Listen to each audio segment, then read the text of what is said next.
எனக்கு அன்பான கர்த்தருடைய பிள்ளைகளே, எல்லாரும் எப்படி இருக்கிறீங்க? சந்தோஷமா இருக்கிறீங்களா? இன்றைக்கு ஏசப்பாவை நம்பி வந்ததுக்கு அப்புறம் மந்திரவாதங்களுக்கோ செய்வினைகளுக்கோ ஏவல்களுக்கோ இல்லாட்டி உங்களை பயமுறுத்துகிற எந்த காரியத்துக்கும் நீங்க பயப்படக்கூடாது. நீங்க நம்பி வந்தவர் வானத்தையும் பூமியையும் படைத்தவர், சர்வ வல்லமை உள்ளவர். அவரால முடியாது ஒன்றுமே இல்லை. நல்லா கவனிங்க. நீங்க இந்த உலகத்துல இருக்கும் பொழுது இதெல்லாம் உங்களுக்கு பழிச்சுது அப்படின்னா கிரிய செய்தது. ஆனா இன்னைக்கு நீங்க ஏசப்பாட்ட உள்ள வந்துட்டீங்க. எப்ப ஏசப்பாவை ஏற்றுக்கொண்டீங்களோ, எப்ப அவருடைய இரத்தத்துல கழுவப்பட்டீங்களோ, எப்ப அவருடைய பிள்ளைகள் ஆனீங்களோ, எப்ப பரிசுத்த ஆவியானவரை பெற்றீங்களோ, எப்ப அபிஷேகம் பண்ணப்பட்டீங்களோ, அப்பவே ஏசப்பாக்குள்ள வந்துட்டீங்க. இதுல இன்னொரு படி மேல சொல்லணும்னா, நீங்க எப்ப முன்குறிக்கப்பட்டீங்களோ அப்பவே ஏசப்பானுடைய பிள்ளை ஆயிட்டீங்க. ஆண்டு உங்களை தாயின் வயிற்றிலேயே உருவாகிறதுக்கு முன்னாடி அவர் முன்குறிச்சிட்டார். இன்னைக்கு இந்த உலகத்துல இருக்கிற மந்திரம் செய்வினை ஏவல்கள் இதெல்லாம் நம்மளை பயமுறுத்துறது.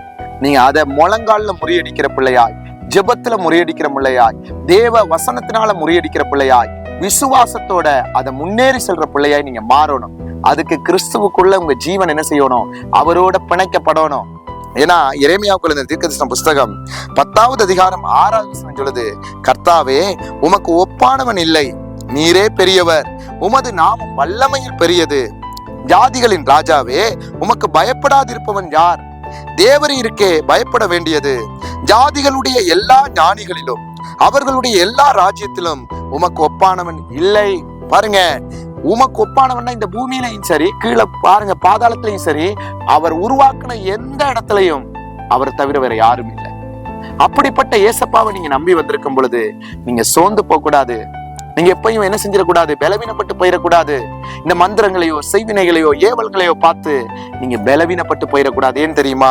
அவர் சொல்றாரு பாருங்க, அதே 10:10 சொல்லுது, கர்த்தரோ மெய்யான தெய்வம், அவர் ஜீவன் உள்ள தேவன், நித்திய ராஜா, அவருடைய கோபத்தினால் பூமி அதிரும், அவருடைய உக்கிரத்தை ஜாதிகள் சகிக்க மாட்டார்கள். அதனால நல்லா கவனிச்சுக் கொள்ளுங்க. நீங்க கர்த்தரை நம்பி வந்த பிள்ளைகள் இந்த உலகத்துல இருக்கிற பயமுறுத்துகிற எந்த பயத்தினுடைய ஆவிக்கும் பயப்படக்கூடாது. கர்த்தருடைய சமூகத்துல நீங்க நிக்கிறீங்கன்னா கர்த்தர் உங்களுக்காக யுத்தம் பண்ணுவார். அது யாரா கூட இருக்கட்டும். எலியா ஒரே ஒரு ஆள் பாகாலின் பலிபீடத்தை என்ன செஞ்சார்? தகர்த்தாரு. பாகாலினுடைய பலிபீடத்தை உடைச்சு போட்டாரு. அவர் உங்களுக்கு தெரியும் பாருங்க, நான் அந்த பாகாலினுடைய தீர்க்கதரிசிகளை கொண்டு வெட்டி போடுறாரு. அந்த எலியாவின் தேவன் தான் உங்களோட இருக்கிறாரு. இதை யாரெல்லாம் பார்த்துட்டு இருக்கிறீங்களோ, இதுவரைக்கும் இந்த மந்திரங்கள் செய்வினைகள் ஏவல்கள் உங்களுக்கு பழிச்சிருக்கும்.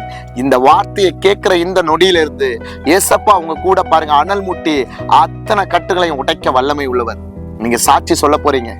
ஆண்டுடைய சமூகத்துல கர்த்தர் செய்த அற்புதத்தையும் அதிசயத்தையும் சொல்ல போறீங்க. அதனால இந்த அந்நிய தெய்வங்கள், அது போல ஆட்டு ரத்தம், கோழி ரத்தம், பாருங்க இந்த ஒவ்வொரு ரத்தங்களை பார்த்து நீங்க பயப்படக்கூடாது. ஏன் தெரியுமா? நாம் ஆராதிக்கிற தேவன் வல்லமை உள்ளவர். அவர் நம்மளை விட்டு கொடுக்காதவர்.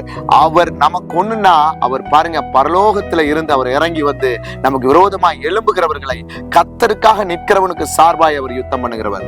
நீங்க பழி வாங்காதீங்க, நீங்க யுத்தம் பண்ணாதீங்க. கர்த்தருடைய சமூகத்துல உங்களை ஒப்பு கொடுங்க, கர்த்தருடைய சமூகத்துல உங்களை தாழ்த்துங்க. கர்த்தர் உங்களை கொண்டு பெரிய காரியத்தை செய்கிறவர். நீங்க பாருங்க எரேமியா 10வது அதிகாரத்தை முழுவதும் படிச்சு பாருங்க. அதுபோல ஏசாயா 44வது அதிகாரத்தை படிச்சு பாருங்க. கர்த்தருடைய வல்லமை எப்படின்றதை நீங்க பார்க்க முடியும். தானியேலை படிச்சு பாருங்க. ஏன்னா வசனத்தை படிக்க படிக்கத்தான் உங்களுடைய ஆவிக்குரிய மண்டலத்துல ஒரு விசுவாசம் வரும். வார்த்தை உள்ள போக போக சத்துனுடைய எல்லா அந்தகார சங்கிலிகளும் எரிக்கப்படும். கர்த்தர் உங்களை அடுத்த கடத்துக்கு கொண்டு போயிட்டே இருப்பாரு. அதனால சோர்ந்து போகாதீங்க. கர்த்தருடைய சமூகத்துல இருங்க. எதை குறிச்சும் கவலைப்படாதீங்க. இனிமேல் கர்த்தர் உங்களுக்காக பண்ணுகிற யுத்தத்தை நீங்க பார்க்க போறீங்க. கர்த்தர் மேல நம்பிக்கையா இருங்க. கர்த்தரே வல்லமை உள்ளவர். அவரை போல வேற யாரும் இல்லை. நம்ம திரும்பவும் எழுப்புவோம். கர்த்தர் நம்மை கொண்டு பெரிய காரியத்தை செய்வார். God bless you.